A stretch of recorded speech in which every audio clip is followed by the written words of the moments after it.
Welcome to the Social Connection. We are back again with the latest from the virtual world. I'm Munun Bhattacharya, and with me is my colleague Ishani. Indian politics was trending on Twitter, but we had WhatsApp, Facebook and its founder dominating social media platforms this week. Also, we found how a group unites music lovers across the globe via mobile apps. And in our special story this week, we talk about the trend of movies releasing on social media platforms. And in our brand new section, Let's Get Social, see the difference between two apps which serve almost the same purpose. But first up, the trends this week. Facebook WhatsApp $19 billion deal dominates social media platforms. Bloggers denounce Penguin's decision to pulp the Hindus. Indian politics rules Twitter this week. And see how music unites millions across the globe via mobile apps. The internet-based messaging service WhatsApp will now be an entity of Facebook. This Thursday, Facebook announced that it has reached a definitive agreement to acquire the mobile messaging firm for approximately $19 billion. As per recent statistics, WhatsApp is used by over 4.5 billion people with over 1 million signing up every day. WhatsApp was founded in 2009 by Brian Acton and Jan Koum, both former employees of Yahoo. Announcing the buyout of the 55-employee firm, Mark Zuckerberg said, "Over the next few years, we are going to work hard to help WhatsApp grow and connect the whole world. WhatsApp will complement our existing chat and messaging services to provide new tools for our community." WhatsApp is most suited to youngsters who prefer rapid messaging than making calls or churning out email. Zuckerberg and Koum did not discuss details about WhatsApp revenue, saying the focus for the foreseeable future would be on growth, not making money. Meanwhile, Facebook founder Zuckerberg promised that he is looking forward to what Facebook and WhatsApp can do together, and we are looking forward to what this union has in store for us. Debates flooded social media platforms over the book The Hindus, an Alternative Story, which was pulped by its publisher recently. Some criticized the book, saying it shows the Hindu culture in bad light, while some termed it as a violation of the freedom of speech and expression. Let's look at this report. Following a case filed by a Hindu conservative nationalist group against Penguin Book India, the company pulped all copies of Wendy Doniger's The Hindus, an Alternative History as part of a settlement. The agreement signed by Penguin was put on Scribd, and the news was broken on Twitter. The decision of Penguin has been taken in the light of a civil lawsuit against the company in 2011 by a group called Shiksha Bachao Andolan and 5 other organizations. The main contention of all the petitioners is that the book insults and offends Hindus and Indians.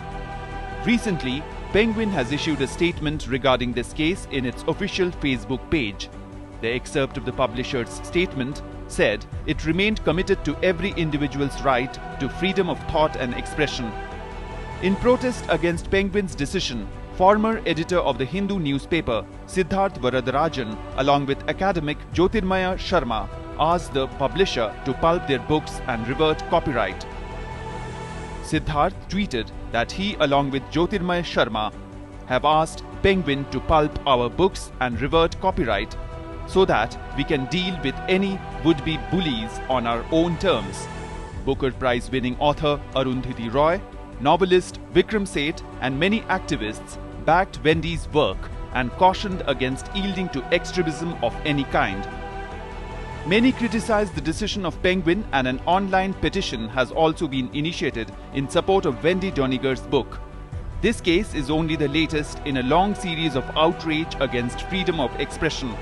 In a statement, Wendy Doniger said, "I am glad that in the age of internet, it is no longer possible to suppress a book.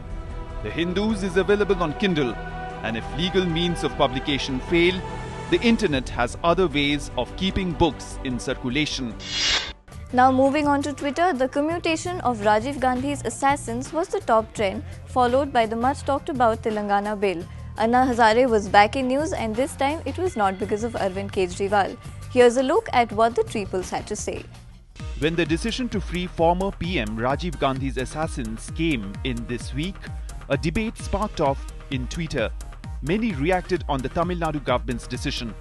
Applauding the step, Aman tweeted that it will give hope to several other convicts, whereas Rammi tweeted in support of Rahul Gandhi and asked if a PM's killers are freed, what can the common man expect? While the debate still continues, Twitter has been abuzz with reactions from supporters and detractors alike. Telangana issue was again the talk of the town for several reasons.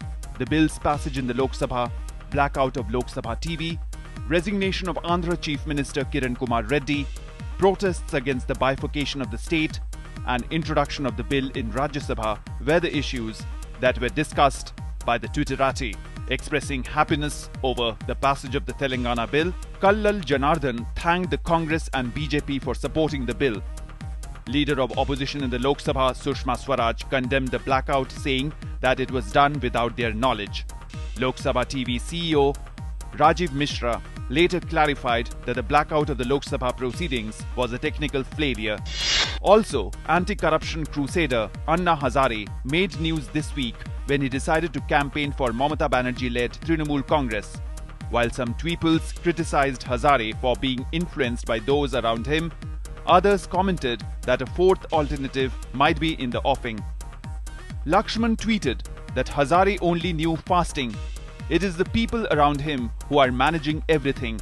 Javed appreciated the step and said that it shows that Hazare and Kejriwal have different perspectives, while Bhaskar remarked that this is the real Poriborton in Indian politics. Maintaining the top spot, former Delhi Chief Minister Arvind Kejriwal was in the limelight as he and his party member Shazia Ilmi wrongly attributed Transparency International and claimed that corruption had come down in Delhi during AAP government's tenure. At this, Navroop tweeted that Arvind at CII lied that Transparency International reported a drastic drop in corruption in Delhi.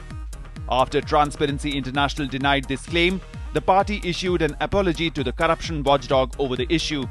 Senior journalist Kadimbini Sharma termed it as a self-goal by AAP after Transparency International refuted the claim. She tweeted that the leaders were forced to retract.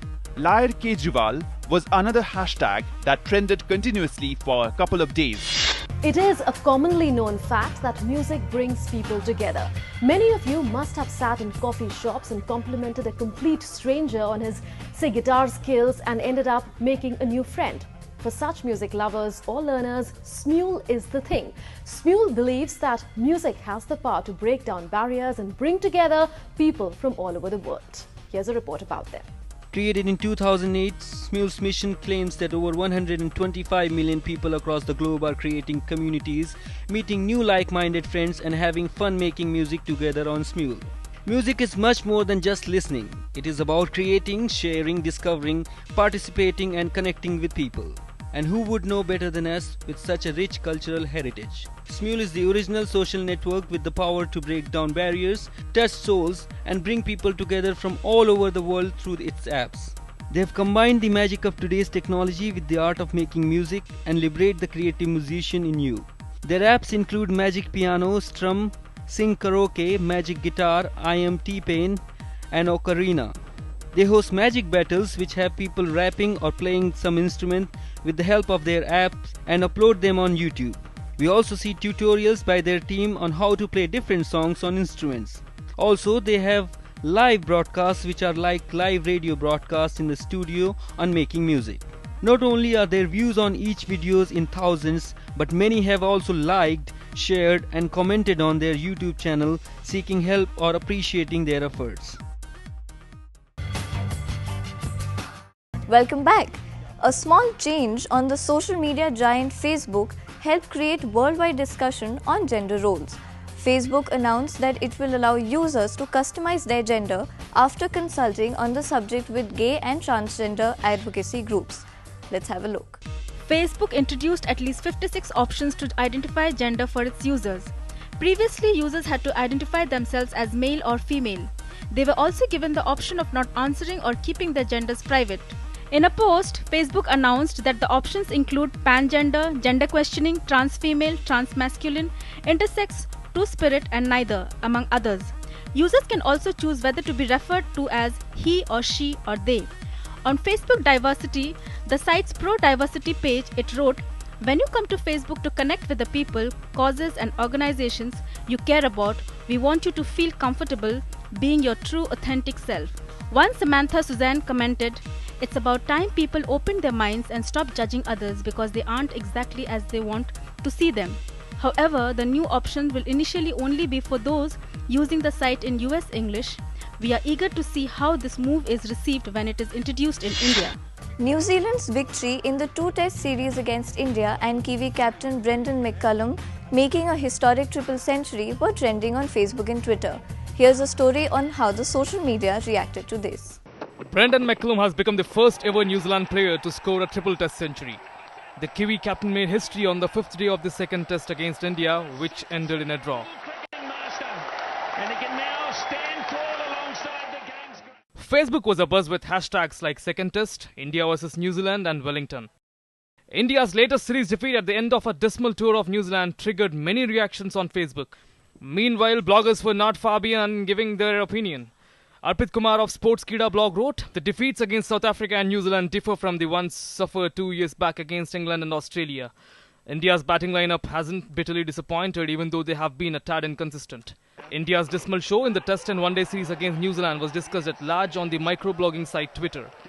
Poking fun at India's fast bowlers, Kanish8421 tweeted, "There seems to be a strong need for our ministers to put on some money in the upcoming budget for producing world-class fast bowlers." Many Twitter users also raised questions about Dhoni's captaincy based on his poor show in overseas tours.